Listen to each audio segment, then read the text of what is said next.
So this is the inaugural meeting of the London Film Association. There's no room, or there's no rules at all. There's no membership fee to belong. And the idea is, let's see if we can create some business. Let's create some friends. Let's create some fun and maybe some money based on what can we do, what have we learned, who have we bumped into, and to what extent can we learn how to do it better with more people in your group based on what you want to do. So what the plan is tonight, there may be some more stragglers come in, but that's fine. What we plan on doing is, first of all, I want everyone to introduce themselves and just tell us in a loud voice what you want to do or what you are doing, or to what extent you may have a need, or you're looking for somebody, or you're looking for connections to do something, or you might just do that. Maybe we give each person a minute and a half to do that. And based on that, we'll get a cross-section of what we could help with today and how we can start this association. I'll talk about logistics later. And then that'll also help our speaker, Geoff here today, Hart. And he's going to give about probably a 15-minute talk about how he has found out how to get through some of the maze and to what extent he can create money, create jobs, create films, and to what extent there's U.S.-Canadian connections that we could tie into real fast, or at least know how to do it. So based on that, what we'll do is go around the floor, and each of you do that for about a minute and a half. Give us an idea, so later on we'll be able to talk with each other, at least you'll have a question to ask each other knowing what you're doing. So, if you could speak up loud, maybe we can start right here on the far left. But the reason I'm here is representing London, Ontario Media Arts Association, which was formed last fall and getting off the ground now. The role for LOMA, we call it LOMA, is to provide workshops, resources, facilities for people to work in the media arts, the whole spectrum of film to video to audio, and to provide workshops, education programs, and ultimately studio locations for people to come in and work. Be nonprofit eventually, and predominantly by membership, but we're really interested in nurturing, I guess, the young people coming out of college and university, so that they don't leave London, and provide an opportunity for them to stay here and develop their skills that they want and become filmmakers. My name is Kyle Drew, and I'm an independent filmmaker based in London. I've been making films since I was a kid, and I haven't stopped, and I don't plan to stop. More recently, I've had a chance to work on 2 feature films in the U.S. I've also worked on documentaries. I've worked on commercial projects, a lot of local kind of corporate work as well. Short films, kind of a range of things. And I have a business called Pillar Media. It's my own business based in London, doing whatever kind of film projects I can get. I also do post-production, and I have my own kind of little network of people I know that kind of help with different things as is needed. But my goal is I'd like to focus on features myself. I'd like to get into more feature work, and I'd like to write and direct as, and moving into the future, I'd like to write and direct some of my own projects. And I'd also like to help other people on their projects as they're trying to get their films made. So that's a little bit of me. As an organization that's interested in being a venue for the screening of local film, Canadian film, particularly we've got a year-long Canadian Film Festival on right now, and just make some connections. Paul, writer, aspiring filmmaker. The reason I'm here is to work yourselves. Probably in the same boat as I. Currently working on a short film that I started mine. We should be shooting next month. I'm a current arts management student at Western, but my background is in film studies. I did my bachelor's in film studies at Ryerson. I am a director-producer, just looking to get connected in the London community. Since I'm not natively from here, this is a place that I've come to really enjoy and I want to stay here. So I'm just looking to make more connections. Enjoy arts and entertainment, and always interested in discovering what London's doing in the film industry. So that's what I'm doing every day. Just trying to find out what's going on, maybe uncover the next big thing, you know. My name is Jim Rhino. I'm the former managing editor of Metro London newspaper. I resigned a couple of weeks ago just to see what the world has to offer, and I actually, about 15 years ago, it was 50-50 whether I was going to try to be an actor or to go to journalism. I took the safer route, but I've always had a passion for acting and that sort of thing. And Dale emailed me about this, so I thought I'd set my alarm, get out of bed, and here I am. Super. Oh, pleased to see you. All right, I'm Brianna Pakasak. I want to say, first off, I can't believe how many different walks of life are here. I thought there'd be more kind of like me, musician, kind of aspiring actress, and kind of working on all different angles, things like that. So I've recently had tons of stuff to say. I can't really remember what to say. But yeah, I actually, like you, recently quit my job as well. Just to kind of focus on a lot of things, to be able to work on my music, things like that. I'm kind of going down to LA later this year to make some networks, connections, all that kind of stuff, just to kind of get myself going. I have a little bit of uniqueness to offer, that kind of stuff. Definitely want to be involved, help anybody where I can, you know, for trade. Like I definitely don't need to be paid all that much or anything like that.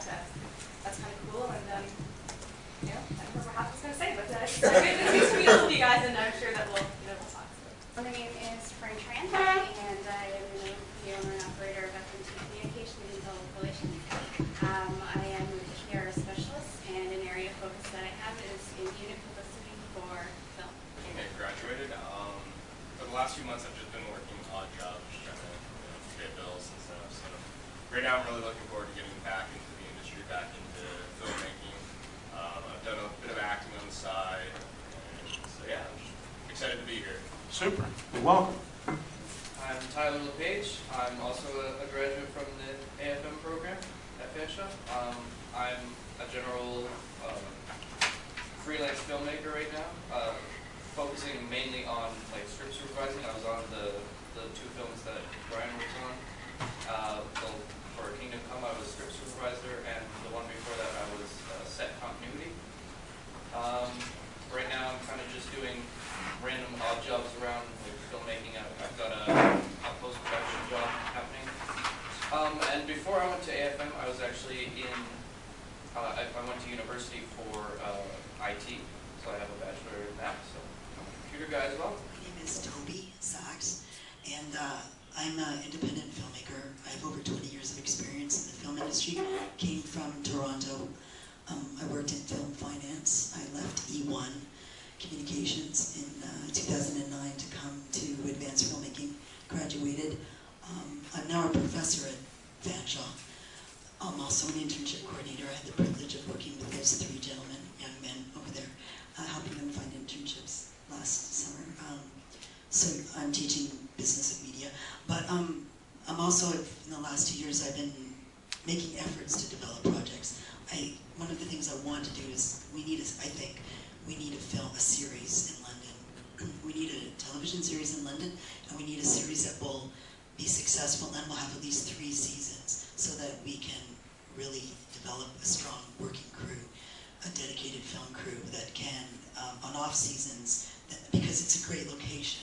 I've had a job before of helping producers decide what city in Canada they're going to produce a show based on tax incentives, etc. London's outside the GTA. But we need that. We need to bring a series to London. I think that would be great for the industry. That's one of the things I want to do. Thank you. Well, I'd like to introduce our speaker today, and he's going to tell you a whole bunch about the future possibilities that he's found out in the area, if not in the location and world that we're in. And I'd like to introduce now Geoff Hart. Hi, everyone. A little bit of background about me. I actually started, oh, you want me to? Okay. I actually started back in about 2001. I was called down to Paramount for a spec script that I had submitted to the series Voyager. And basically about 50 people every single year were brought down back then. They don't do this anymore, but unfortunately 50 people were brought down every single year. I was one of them. So you basically get to pitch to Brandon Bragg or the series creators, that kind of thing. And they had 2 projects that they liked, and they wanted to hear what other projects I had, so that's why I was called down. And then as soon as I came back from there, I actually won a script competition at SIFT, which is the Summer of Institute Film and Television in Ottawa. and it was basically a pitching competition. Now, pitching is kind of its own little thing. When you get really, really good at pitching, you're able to sort of bridge that gap that most people, have a huge issue with. If you have a script and you know that this is your pride and joy, and you want to actually pitch it to somebody like me or somebody like Dale or whoever it is you want to pitch it to get that idea across in a really succinct format so that they understand, they get it, and they're actually enthused by it is almost an art into itself. So learning the craft of writing is one thing, learning the craft of pitching is quite another, learning the craft of producing is another. There's so many venues that you actually have to sort of get a hold on if you want to break into the industry really, really quickly. And unfortunately, it takes a lot of education to do that. So I'm basically just here to sort of share a lot of that education with you, so it really gives you a jump start to be able to get your careers off to a start. The other things that I ended up doing was I ended up doing a $2.3 million animation series on CBC called The Secret World of Og. In order to do that, I had to option a book from Pierre Burton called literally The Secret World of Og. Basically, it's a book about his 5 children. It was the only fiction book that Pierre Burton had ever done. And we ended up getting a 155 Nielsen rating on that show on October 5th, which was higher than any animated program the CBC had ever got before. And it was even higher than both of their 2 multi-million-dollar features they actually aired that year. So here's this little half-hour kids show doing better than the 2 features that they actually aired. And then after that, we did, like these guys are saying over here, we've done Kingdom Come before, we did Tapped.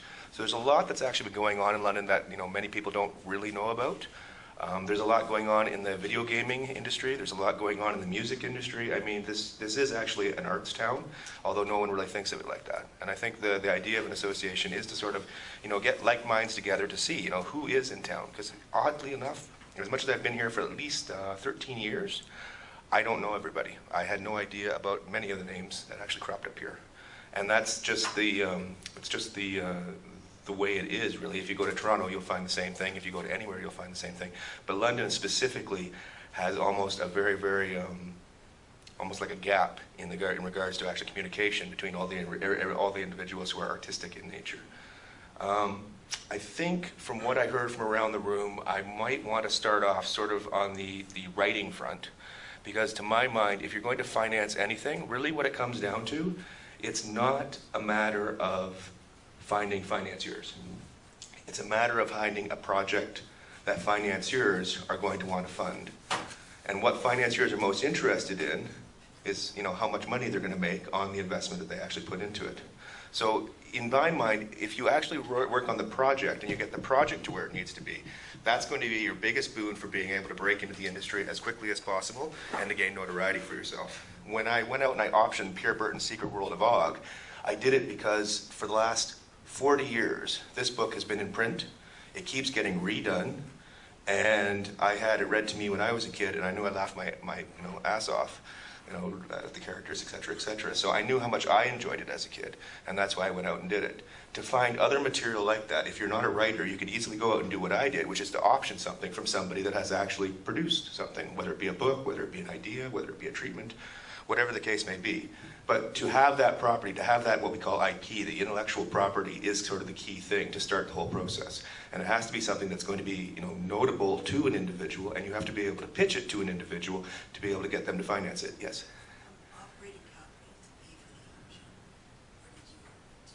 Do you need operating capital to pay for the option? $1 option? No. For Pierre Burton, I had to pay $10,000.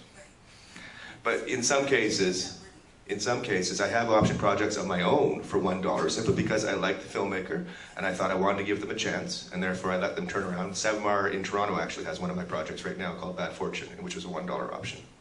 So if I like the individual, if you pitched me and I think that you're going to be able to pull off the project, I, as a creator of a project, will turn around and license it to you and give you a chance for up to 1, 2, 3, maybe even 4 years to try and get that project off the ground. The option.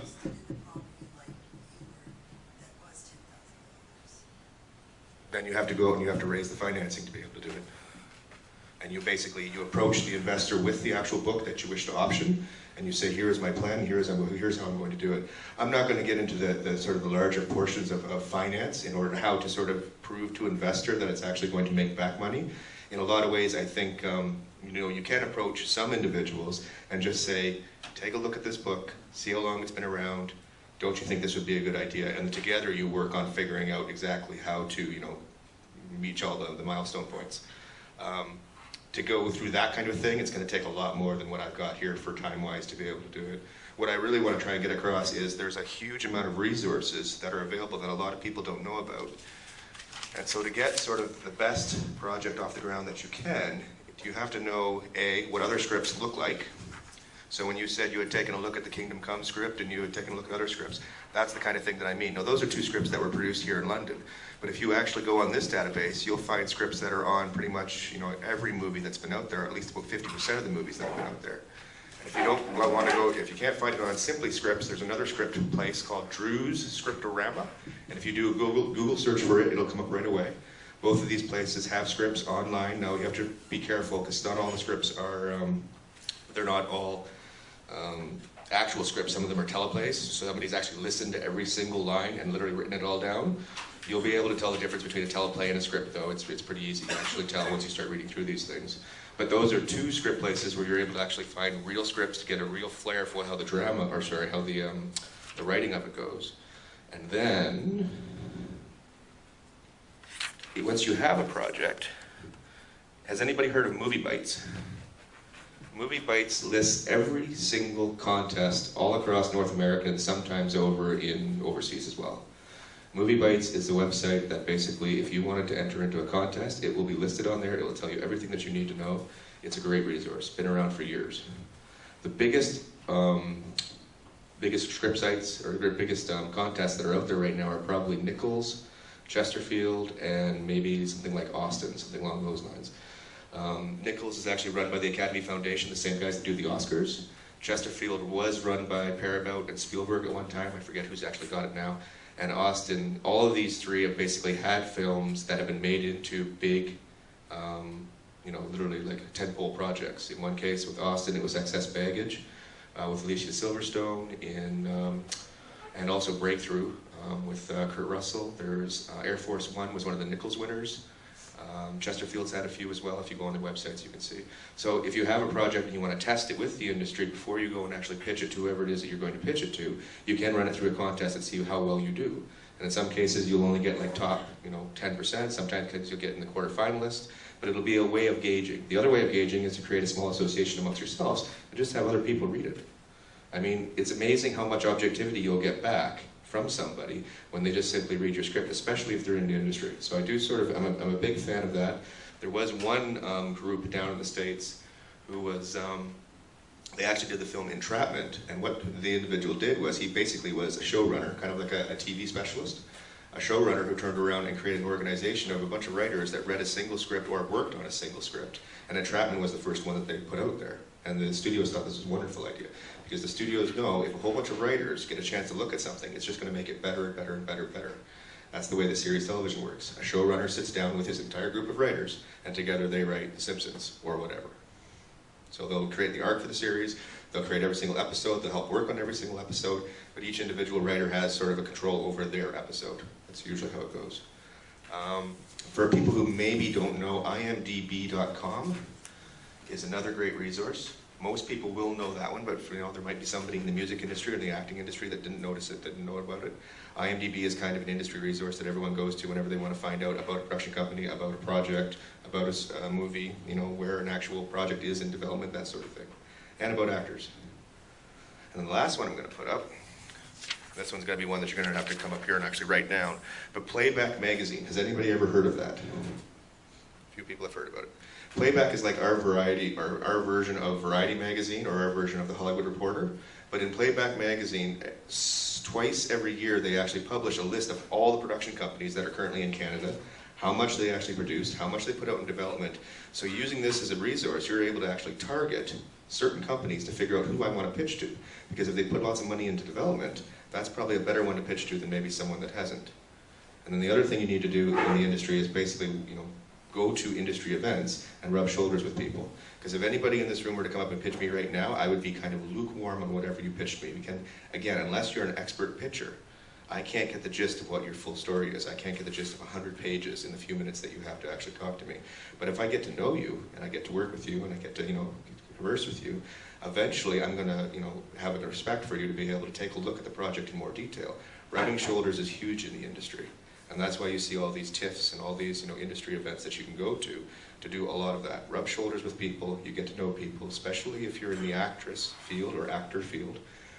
It does help out with the writing field as well. It definitely helps out in the producing field. Rub shoulders with as many people as you possibly can, because you never know who knows who.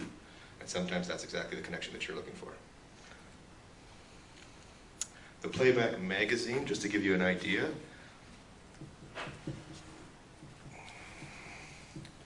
You can't really see it because it's actually on its side right now, but this is an entire list of actual production companies. The first one on the list is Lionsgate, the second one will be E1.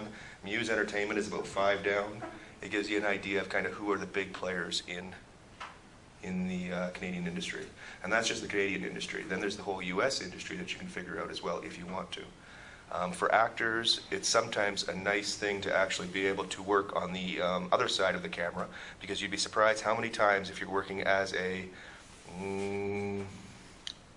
production assistant, as an office assistant, how many times you get roped into all of a sudden being thrusted in front of the camera because somebody didn't show up on the day during filming, or, especially in TV series, just because they know they have you available, and if they get, if there's some reason that they can't film somebody else, they'll turn around and they'll put you in front of the camera. Happens so many times, I can't even count it on my fingers. So if you're really interested in getting into acting, sometimes getting behind the scenes, and again, rubbing shoulders with people, because once you get it behind the scenes, you start to figure out all of the other episodes, all of the other TV shows, all the other movies that are actually filming in town. You get a much better appreciation for it because you're actually rubbing shoulders with the people who know what's going on. These are all the things that are going to jump you ahead, light years from having to take the 10 years that I took to learn all this stuff. Because it did take me probably about 10 years. They say when you start to write something, it's going to take you 10 years or, no, 5 years or 13 scripts before you finally start to get some notoriety back. Now, don't let that dissuade you. If you have somebody sort of mentoring you and giving you a little bit of guidance, you can actually decrease that quite a bit. As a matter of fact, if you follow these simple rules, do what's been done to death, but give it a new twist. That will be the biggest thing that you can possibly do to break into the industry. Do what's been done to death, but give it a new twist. And the reason for that is Hollywood is based on a bunch of individuals who constantly read projects, who are basically, graduates of whatever university. They take a look at a project, and within the first 10 pages, they know whether or not they're going to read the rest of the script. So if you have something that they recognize, if they immediately read the first 10 pages and they go, hey, I bet this is like a horror film that they really like, or hey, I bet this is like, a drama that they really like, then they'll read the rest of the script. Then they might pass it on up the line. That's how the Hollywood system works. So if you do what's been done to death and you give it a new twist, you're doing something that's going to be very, commercially viable. And that's the key thing. Save the passion projects that you have for later. Do something that's commercially viable first, because that's something that somebody's going to want to actually fund. Or at least, the bulk of investors want to fund. Every once in a while, you will be able to pitch your passion project, and you will find an investor who has that exact same passion. It just doesn't happen as often. If you get one under your belt and you turn around and you pitch a passion project to an investor, guess what? I've already got one under my belt. I've already proven that I can do it. Half of the scare is out of it. Now I pitch my passion project and the investor says, you know what? It's not maybe as commercial as I'd like to see, but I believe in you. And then they do it. You have to get that first one under your belt. And I'll tell you a little story about an individual that I helped for over about 2 years trying to get his TV series off the ground.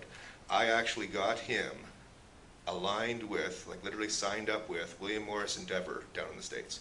William Morris Endeavor is the biggest film entity for actors, writers, producers, all that kind of thing. It is literally the biggest one. I don't think any producer's ever actually done that before. But this individual did not understand that you have to do whatever you can to get your project off the ground, to get that first project off the ground. And so within a week of actually signing up with this William Morris Endeavor, he had actually decided that he didn't like somebody that he was actually working with, and therefore he was going to go to somebody else. I cannot tell you how big like an accomplishment it is to get a Canadian project signed up with WME. So when you go to pitch something, realize one other thing. You have to listen very, very carefully to who's on the other side of the table, because whatever they tell you, they're basically the one in the power to be able to give you your first start. And you need that first start. So listen very, very carefully to what they say. I've heard lots of stories of projects that basically went into, or literally a writer that went into a pitch, or sorry, a writer that went into a producer, and the producer was actually pitching the writer to say, this is the story that I want to see you write. And the writer was going to get paid to do this. And the producer said, I want you to create a story that's like Daylight meets 12 Angry Men. And the writer went, oh my God, did this producer like just go out and watch like 12 Angry Men last night and get like really hot to go out and just, do this? He was so antagonistic towards this producer. But if you really think about it, as much as that producer may have been kind of green, you can understand what he was trying to get at. Daylight is basically a Sylvester Stallone movie where a whole bunch of people get trapped in a tunnel and there's water rising. And 12 Angry Men is about a court case whereby, a whole bunch of individuals, each put their flavor onto their perspective, onto an actual individual who supposedly was accused of murder. You can actually combine those two. So if that's what the actual entity on this side of the table is actually asking you to do, think about it. Because there's another story that I'll give you of an individual who wrote the best Star Trek movie, or some would argue the best Star Trek movie of all time. He sat down at a table, and the first thing the producers of the Star Trek turned to him and said was, do you like the series? And he said, I love the series. He had never watched a single episode of Star Trek. What he did do was, after he got this pitch session, he basically went home, watched every single episode of Star Trek, found the Wrath of Khan character, and made the best screenplay that we've ever seen on Star Trek off of that character. And if you actually analyze that script, he really did do a phenomenal job. And there's other scripts that are like it. Die Hard is a phenomenal script. You read it, you just cannot stop reading it. Enemy of the State, phenomenal script. Even if you don't like the genre, you can appreciate these scripts. So find the project, and the financing will come, because you'll run into somebody who has the ability to be able to pitch it to somebody to be able to get the financing for it if you have the IP, if you have the intellectual property. And that's what Canada does not do. Canada does not look for projects. Canada wants to be, basically elevating directors who don't have projects yet, who come up with projects in their own head, but they're not writers. And therefore, you don't have an industry here. The biggest projects that have come out of Canada in the last 25 years are probably like Bon Cop, Bad Cop, Hobo with a Shotgun. You're talking $8 million, you're talking $15 million. I mean, they're credible movies, but in the last 25 years, that's kind of all that we've got. If you go back 30 years, we have Meatballs and we have Porky's, both of which made over $100 million. We haven't had that kind of success. Quebec has that success. Quebec goes out and makes films all the time, and they have that kind of success. They also have a star system, though, and Quebec is its own little self-contained unit. It's a far different thing than what we have over here in English Canada, and there's nothing better that Telefilm would like to do than to be able to mimic the success in French Canada in English Canada. But they haven't been able to do it. And they're probably never going to be able to do it because they're focusing on all the wrong things. So the very first thing that you can do to try to focus to get your career off the ground, in my opinion, is to go after the actual project and to make sure that you are doing everything in your power to make a project that will be commercial, that will, satisfy an investor to say, yes, I'm going to take a chance on you for this. There's a certain little template that I came across that I found was extremely useful, not only in trying to figure out if you have a commercial project, but also to figure out at the end how to pitch that project. And the template goes like this. Movie title is a genre about a protag who is involved in an inciting incident that is compelled into an action with a desire that is opposite from the antagonist. The reason why I tell you this is because everybody who goes out to write a pitch, it almost takes them as long to write the pitch as it does to write the screenplay. So if you use this as a template, you'd be surprised how fast you're actually able to create a log line. And once you have the log line, it's not so hard to actually create the synopsis. So your marketing materials come quickly. The other thing about this is, though, if before you even start writing, you try to fill this out, you'd be surprised how many times you actually find the holes that might be in your story. Because if you can't answer one of these things in here, odds are you're not actually dealing with a fully commercial script. Now, that's not true in all cases, but in a lot of cases it is. So one more time really quickly. Movie title is a genre about a protag who is involved in an inciting incident that is compelled into an action with a desire that is opposite from the antagonist.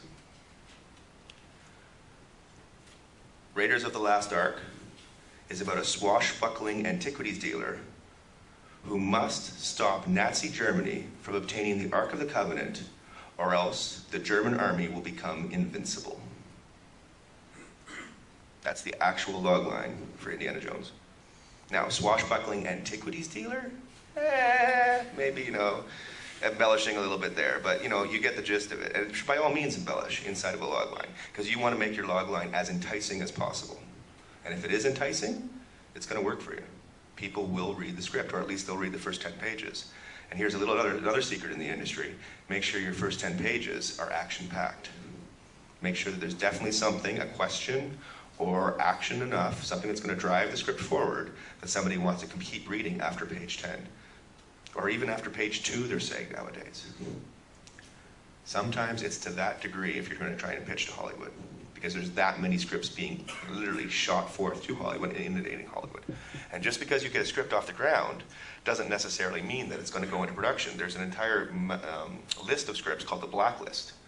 So once you get to know kind of how Hollywood works, then you know where you're going to fall into. By then you're making $300,000, and I'm sure nobody here would actually care if their film actually didn't go into production for a year or two. But once you get on the blacklist, sometimes that's what it takes. Sometimes it takes, you know, these guys a lot of time to get the packaging together to be able to pitch something.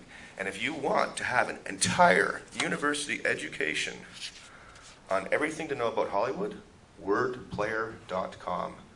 Does anyone know who Elliot and Ruscio are? Elliot and Ruscio are the two writers of Shrek and of Pirates of the Caribbean, and for the past, I think it's about 13 years, have been putting down everything on their website that they've ever encountered, every little nugget of information, everything about how Hollywood works. It's literally a university course. You could probably spend a good 3 months just going through their website. And the stuff you will learn will prepare you for everything that you're ever going to endure. They have been through the entire gambit. Wordplayer.com. Ted Elliott, and I forget what the first name of Ruscio's name is, but it's Elliott and Ruscio. So right there, you've probably got about 4 months worth of work ahead of you. But I think it makes all the difference in the world. It stops you from being somebody who's going to take 10 years to finally get your first script sale to somebody who's going to maybe be able to actually do it in 2 or 3. I'm not going to go as far as to say it's going to take sooner than that. It all depends on your writing ability.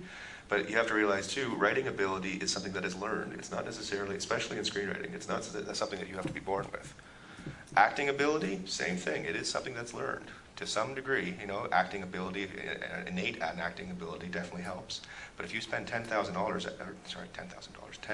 hours acting, you will become very good at it. So the question is, how do you get, you know, how do you practice 10,000 hours worth, or how do you actually get involved in 10,000 hours worth of actual acting? Who else in the room wants to talk about an area of production that I haven't actually gone into right yet? Is there any other areas that somebody wants me to sort of quickly go? Yes? Well, you've been talking entirely about going through the Hollywood system. What about going outside the Hollywood system? Independently, doing it yourself? Yeah. It's just really comes down to, are you able to find the financing? Because let's face it, if you or I or anyone else has the financing, are you not able to put everything else together? So why would I, there's not too much to talk about there. It's more about finding the project as far as I'm concerned, because if you have the right project, the financing together will come together quicker. The trick about that, as far as I'm concerned, is you need to literally do what's been done to death and give it a new twist. And that's not my advice, that's actually advice from a guru down in the States. To embellish a little bit more on this, my brother and I talked to an actual individual, a guru in LA, and asked him, what it was that we could do to actually, quickly sort of speed things up. And first, he said, do what's been done to death and give it a new twist, or give me something entirely new. I don't advise that, though. The entirely new thing is not something that the first-time readers at any of these studios are going to bank on, because they're going to lose their job if they pass it up the line. So the entire new thing it can work, but if you do what's been done to death and give it a new twist, that's the real advice as far as I'm concerned. The other piece of information that this guru told me was that if you pitch me 100 projects right now, I will pick 2. And we're like, well, what do you mean? Like only 2 projects? Like we got 100, you're only going to pick 2. Yes, I will pick 2. And those 2 will be the one that you should go out and write. No more than that. Because that's all that's literally what he was telling was, as much as we may have a whole bunch of good ideas, there's only going to be 2 that are going to be commercial. So we pitched him 100 projects because we actually had 100 project ideas. And sure enough, he came back with 2. One was called 7 Again, and the other one was called Twisted. We ended up doing both projects. Twisted ended up going down to LA and being on the bulletin boards down in LA for months at a time. and 7 again ended up getting picked up by Spartan Bay. So when the paperwork gets finalized on that project, it'll be about a $43,000 sale, which is guild minimum. It's not one of these 6 digits, you know, again, 6-digit sales, but still, it's a first-time sale for my brother, so it's going to be great for him. And it was based off of what this girl told us, and it's not a script that I would have picked. You know, it's not exactly a story idea that I would have thought would be the #1 on the list. The story idea is, just to give you an idea, a businesswoman desperate to get over her fear of public speaking gets hypnotized in the hopes of alleviating her condition, but an undisclosed event from her past locks her in the mindset of a 7-year-old child, and her deadbeat husband, who has a fear of parenthood, must search for a way to reverse the procedure before she loses her career. Not the one that I would have picked. But if you think about it from an actual studio's perspective, or even a WME perspective, that is a project that I could see a star actress going, hey, I can actually show my salt in this. That is a project that is going to be a bit of a road trip, but still, it's not going to be a costly one, because you're not going to have a lot of individuals who you know, are going to need to be, you know, literally casted in it. It's going to be kind of a small, minimal cast. It's a pretty easy project to do. And it's in the rom-com, you know, genre, which is a genre that is considered to be, you know, one of the higher genres to go out and do, as long as you're only going to be selling in the North American market. Rom-coms, a lot of these movies don't necessarily do well overseas because of the language barriers. But if it's just going to be focused on North America, it's going to do very well. The other project was called Twisted, was a teen comedy. So it just gives you a quick little sort of, you know, I almost want to say like a glimpse into how it actually, you know, how things have gone down for myself, and how I've had to spend a lot of time learning these things that could, you know, quickly help somebody else actually get advanced in their career. Is there any other subject matters, or is there any other questions? I do very much recommend that you write down this one here. This is the playback site. Even if you're a writer or a producer or an actor, knowing who the other players are in Canada are kind of huge. Seeing what they're actually spending their money on is kind of huge. And playback basically gives out, like I said, that information every 6 months. They go and they do a rejig of that. Take it with you if you want. Take it with you if you want. Pass it around.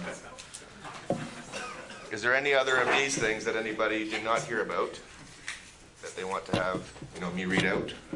Wordplayer.com was one. Moviebytes.com. You have to realize that Bytes is spelled with a Y. B-Y-T-E-S.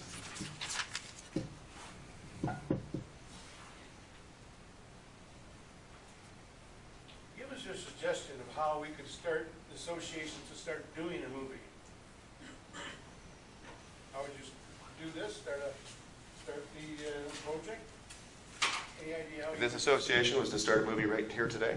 Let's say this association was going to start a TV series right here today, right? Because that was put out. The problem with TV is the broadcaster has to be involved, and the broadcaster is usually the one who's always putting up the funding. Because the broadcaster is almost always the one putting up the funding, you almost need to approach the broadcaster first and kind of align yourself with the broadcaster. A TV or an actual movie is maybe a little bit different in that you could actually go and start production on it if you had the financing, and then end up, you know, kind of doing the whole marketing thing afterwards. It's not my recommendation that investors invest in TV series, because there's not really a model. Correct me if I'm wrong, I don't think there's too much of a model in regards to those investors getting that money back, except for the broadcaster to actually pay back whatever lump sum was put in. But that said too, some of these things don't require a lot. I mean, if you take a look at some of these reality shows, they really don't require much investment up front to get these things off the ground. Or if it's, you know, a light, just an inexpensive show. I mean, it doesn't necessarily have to be reality. So if it's inexpensive enough, you know, it's no, you know, sweat off an investor's brow to maybe, you know, throw a little bit of cash at something, and then once it goes to the broadcaster, he possibly could get paid back for that. So let's say we wanted to start a TV series right now. We end up getting some of the writers in the room to actually write down a 5-act structure, 3-act structure, whatever. You know, put down a pilot, and then we simply go out and shoot. It's not too difficult anymore, considering the camera technology and the actual lighting technology that we have. It used to be that you really needed sound stages and you really needed, you know, studios in order to be able to do things. It's not the case anymore. Is that something we as a group could do, or is that something we'd have a competition that we all do it and compete with each other? What would be the best way?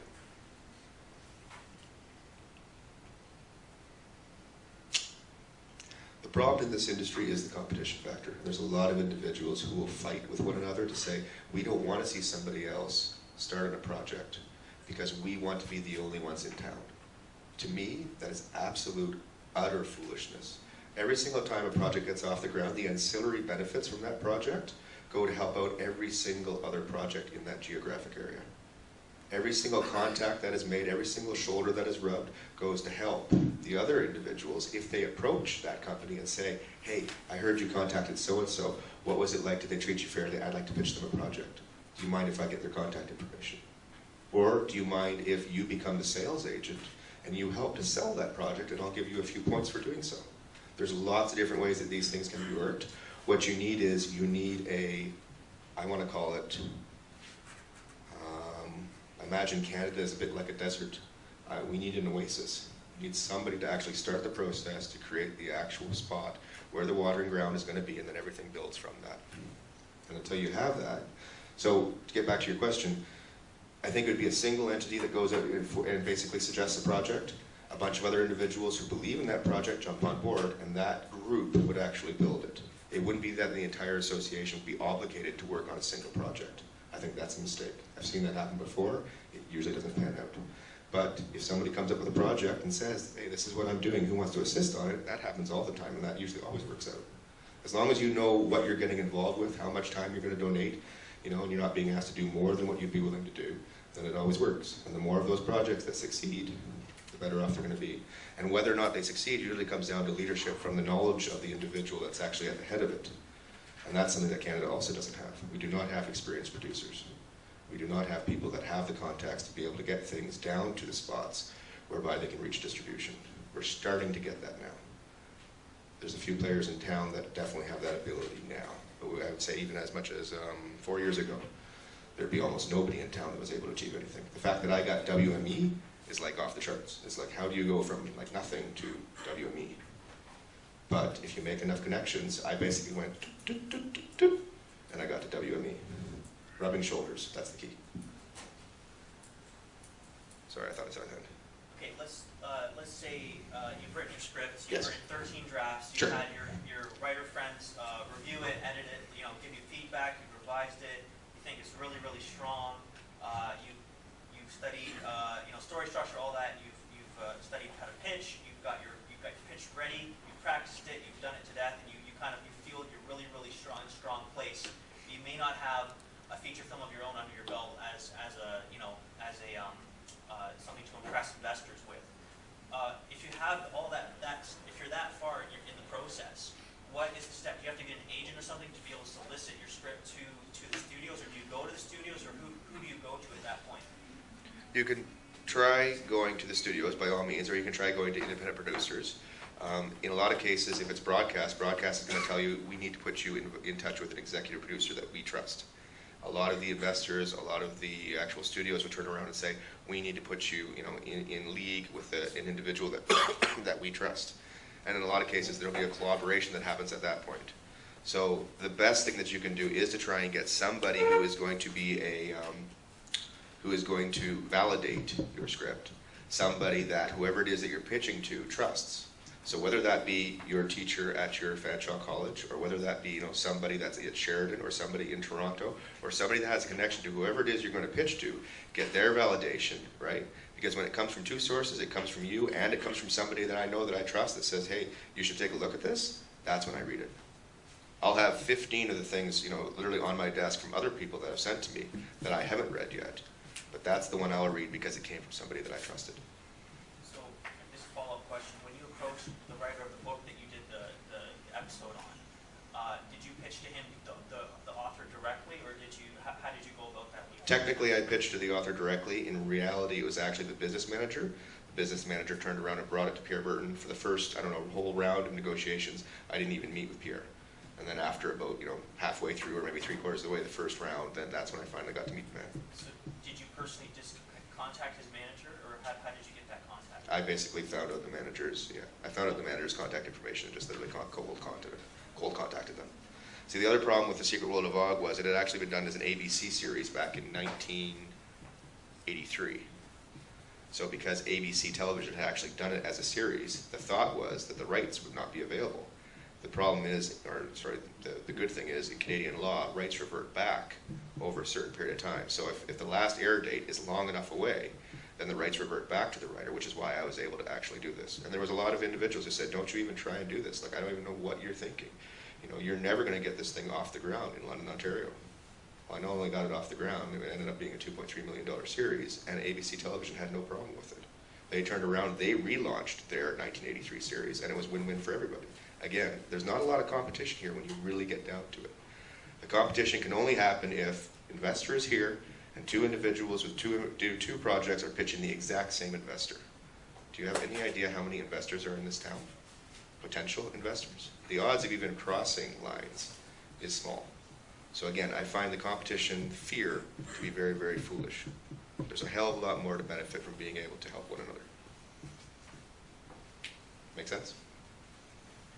Just another quick question. Once you got, is it Pierre the writer? Pierre Burton, yes. Burton, okay.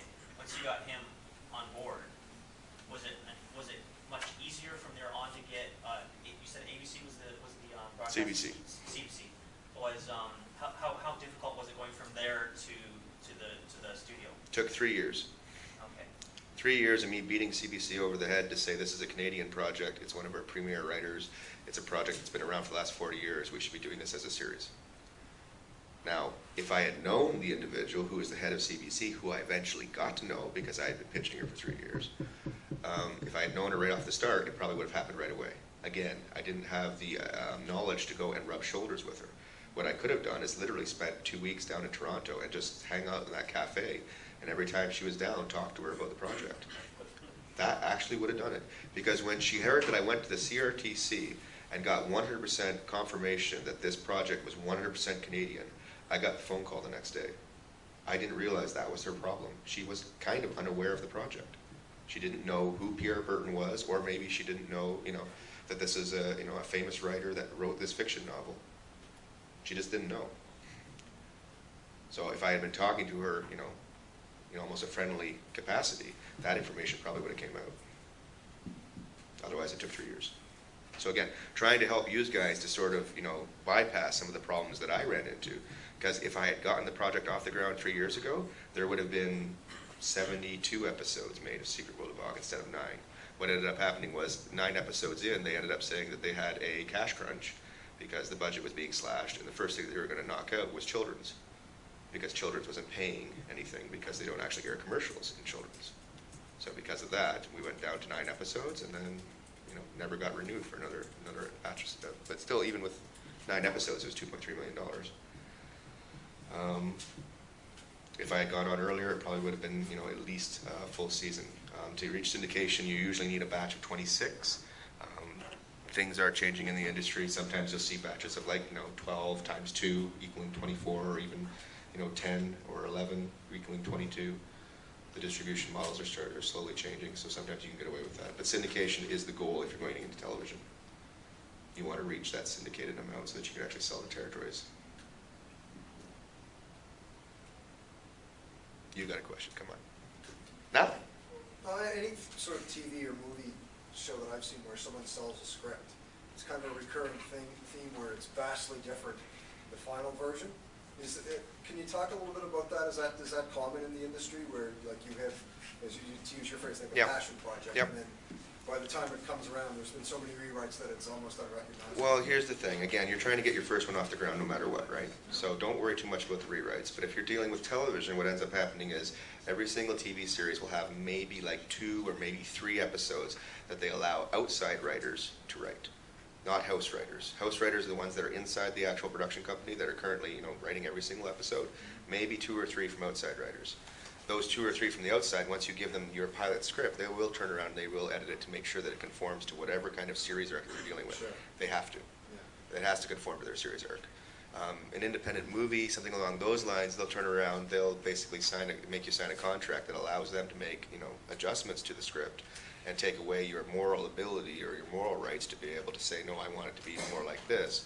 That's the whole idea of selling it to them. I see it from both sides. Yeah. I see it from the artist saying, no, I want to keep my initial vision, right? But I also see it from the business side saying, no, in order for us to agree like this, we've got people up here that are investing us and trusting us. We have to be able to change this to make sure that we're going to be giving back the money to them. So I see it from both sides. Quite honestly, though, get your first one off the ground. Don't worry too much about, the fact that it's going to get changed a lot. On the second one and the third one and the fourth one, you're going to have more clout to be able to do more. That's not to say that anybody has what's called final cut. A lot of people, even Steven Spielberg, do not have final cut on their films. Wow. They're not editors. Why should they have final cut? Paul Haggis sat down with the producer once and said, okay, if I'm going to do this project for you, I need final cut. Right? Or sorry, he said that to his agents, who turned around and told the production company. And the production company, basically ended up telling it to the studio head, and the studio head said, get Paul Haggis in here. I want to know why the hell he thinks he deserves final cut. So the project was like a 9/11 thing. So Paul Haggis walked in the room and said, well, let me explain it to you. You are part of a corporation, and that corporation has a lot of affiliates in Washington. And Washington is basically going to turn to you and say, your job is on the line unless you do it this way. But if you say to me that I have final cut, then you can say, I'm sorry, it's out of my hands. And she said, you know what? You've got final cut. That's about the only way that a lot of these people get final cut, if it's this kind of extreme situation whereby it's actually smart to do it that way. But generally speaking, nobody does. So you're not going to get final rights over the actual script. Steven Spielberg's not going to get final rights over the film. It's just the way it is.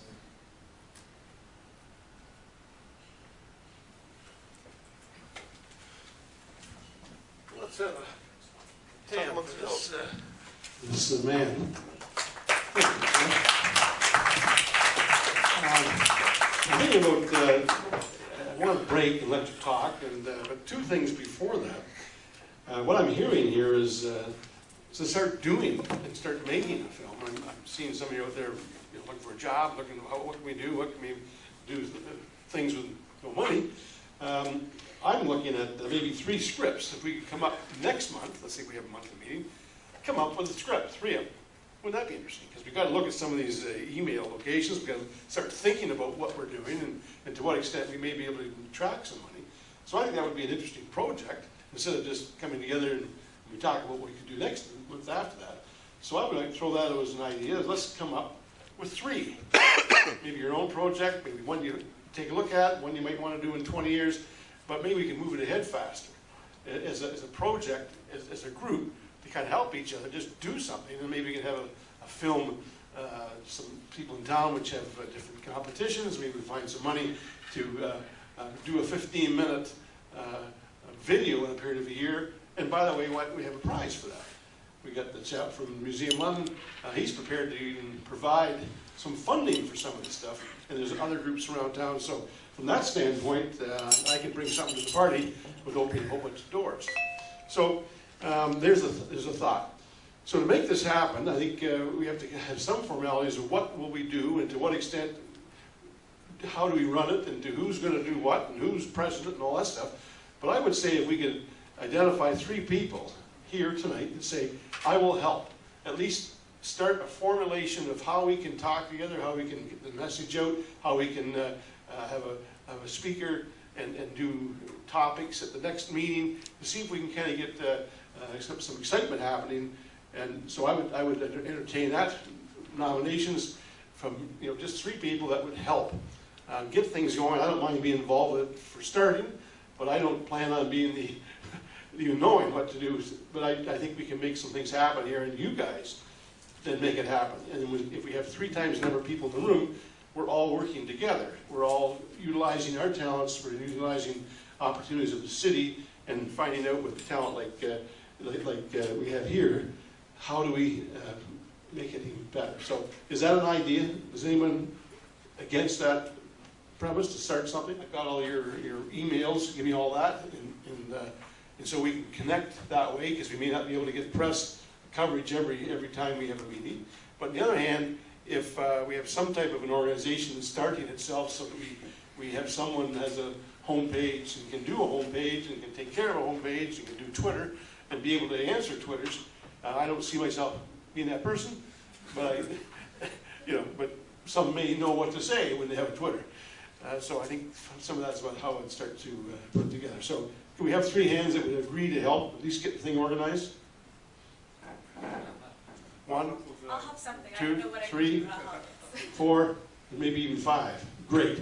All right, make sure you get your number, and then we'll organize that for the next month. I think even here in house has decided that they would like to have us here next month, which would be wonderful. And but I think the fun is, let's just do something instead of organize, and we'll organize ourselves to death. But let's go get some jobs, and with some connections we've got here. Listen, as you see, the playing field is very empty. So from that standpoint, let's just get out there and do it, because there's not a lot of competition, and we might just learn some jobs, trade, and get a few hits. Okay. Let's take a break, I guess, and then we'll make sure all your names get in this bowl. I'll draw out, there's a $25 meal from here in house. I'll do that after the break, and make sure we get all your names, and we can talk to this man, and let's take a break then, okay? But there's one at the back. What was your name? You came in? Maria. Maria? Yes. And you're interested in? Acting, but possibly writing. Perfect. Well, we'll talk to you too as a break. Let's take a break. Thanks.